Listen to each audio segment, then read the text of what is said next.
Hi everyone, welcome back with me again in the channel. So on this video I'm going to show you how you can easily make a smooth slow motion video using CapCut.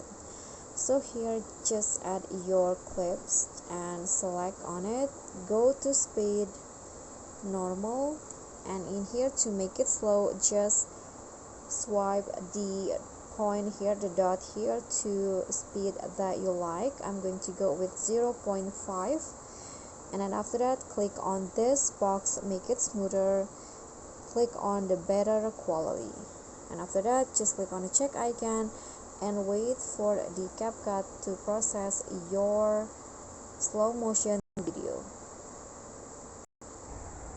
Okay, so now the smooth slow-mo option has been applied to my clip, and here is the final result. You can see that the result is smooth, and that's basically it. That's how you can create a smooth slow motion video on CapCut. Thank you guys so much for watching. Don't forget to click thanks or like this video, comment if you have any question, and also subscribe to this channel. Bye.